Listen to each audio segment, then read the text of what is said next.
since hot seat, let's get something really juicy here. Let's do one question you would ask one person that you know from ORGs, and they would have to answer it truthfully. What's that one person? What's that one question? Jared, who would you ask, and what would you ask them if they had to tell you? Would you ever talk about a game without your sex drive? Would you ever talk about a game without your sex drive? Like, would you ever not flirt? Like, you always talk about, like, how she likes to get pleased 40 or whatever hole she has times a day.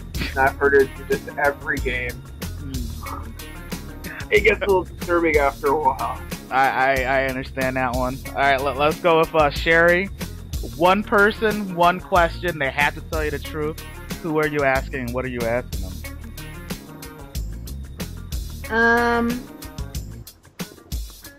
I would ask Cody McCollum if he's ever cheated. Oh, now I get juicy. That's one thing I was kind of thinking too. I mean, if you ask a good player if they ever cheated and they have to tell you the truth, that'd be a good one. Alright, Luther. We're not gonna. You want to expand on that, or you just want to jump to someone else? Well, the simple fact is I know that he's cheated. I just like him to say it in front of everybody else. Oh, okay. So we're almost a call out there. Now it gets juicy, the hot seat. Lister, what would you ask somebody? I guess just because it's a subject I've been curious about for a while, I would ask Elvira, why the fuck do her and KJ hate each other so goddamn much? Yeah, that's a good one. That's a good one. Know the backstory of that hate. They seem to be to keep on going at each other. So that would be a surprise if they actually align with each other. No one would ever see that coming. They should actually do that in the game, I think. And they should. Yeah. That would be hilarious. Just out of the blue, they start just kicking people's asses and voting them off, and everybody's like, "What the fuck is going on?" Especially we're on the same tribe in the current game all three of us are in. Yeah. Hey, never know what might happen, right? So let's see. Just here, I'll answer. I would ask. Let's see. What would I ask? I would ask. Let's see. Who takes games? I would ask Cody. What's more important to him right now, getting an A in a test or winning an ORG? Just to see his real reaction. Cody Ross? No, Cody Ross. Getting an A on a test or winning an ORG. Getting an A on test is, pretty easy.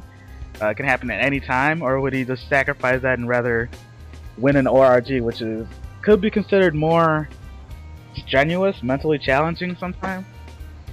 Am I right? Look, I'd rather win an ORG. Fuck that. Yeah. Alright, let's go to question 6. I'll just grab one right here. Have you ever gotten your personal feelings involved in a game, and do you think it's hard to separate friendship from gameplay? Meaning in an instance you might have to stab one of your best friends in the back to advance yourself. Can you do that without getting upset? Has it been done with you? Or would you get upset? Let's go with Sherry. I know a lot of people consider you an emotional player. Do you think you can separate your emotions from the gameplay on a realistic level where after the game everything's hunky-dory? Or is there some scars left depending on what happened? There's no scars. Never. People may consider me an emotional player, but that's pretty much all up front. I don't... And even if maybe in the beginning when I started playing I did get a little bit emotionally involved, it never left any scars. You're not staying up all night thinking about it?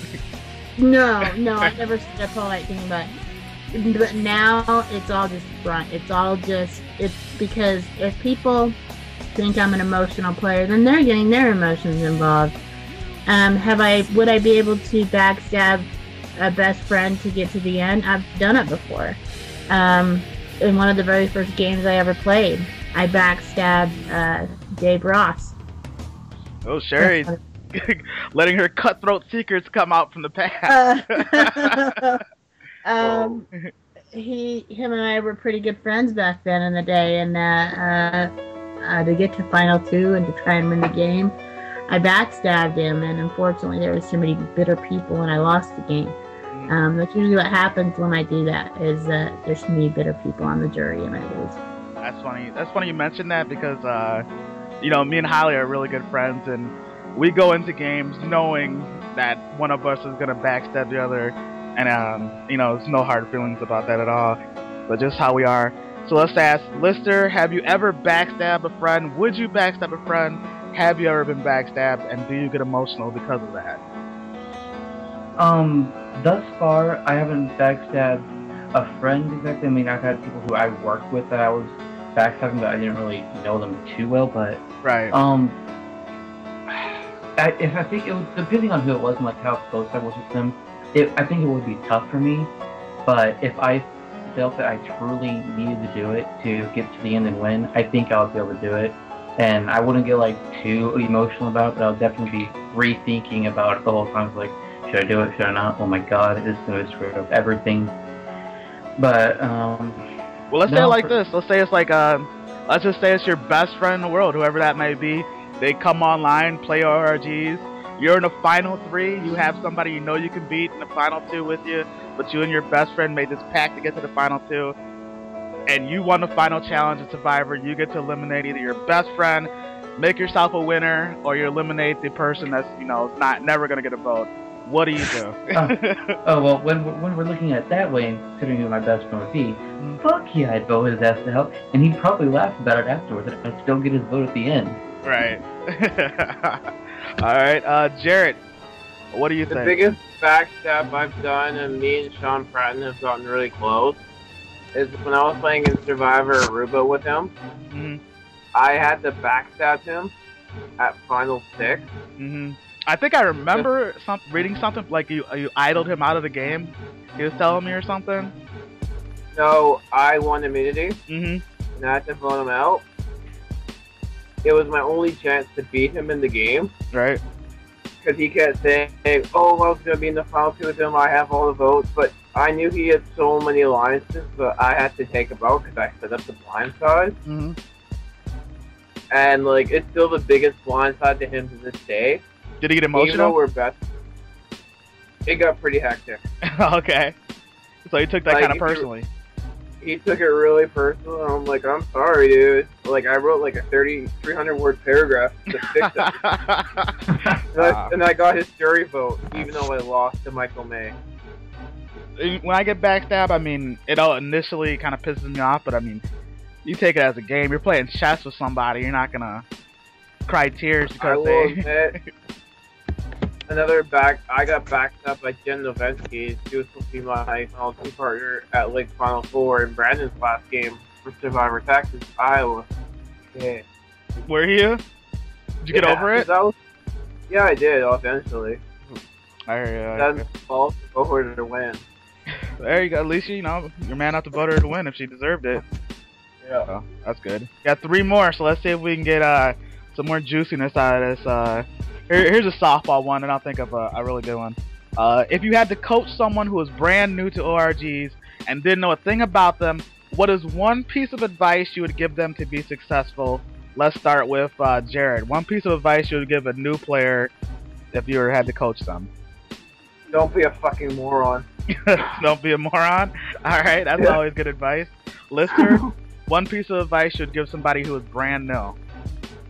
Leave your chat on invisible so that when you log on, people don't know that you're online right away, and you can take time to see what else is going on before they start bombarding you with questions. That is a very good tip. That is like a very strategic, good tip from Lister there. Whoever's listening to this, if anybody does, I would take heed to that.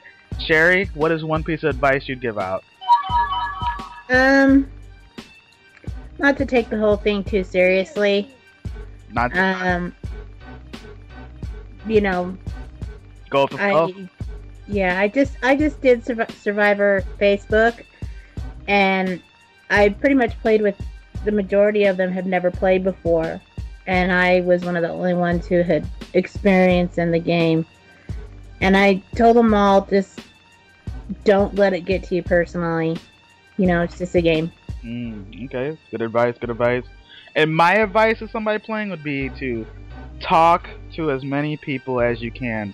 If you go into a game where you think you're not going to be able to talk to somebody, talk to a lot of people, then you're probably not going to win it. Or if you do win it, it'll be a fluke. But if you want a good shot at winning an ORG, talk to as many people, even people on other tribes.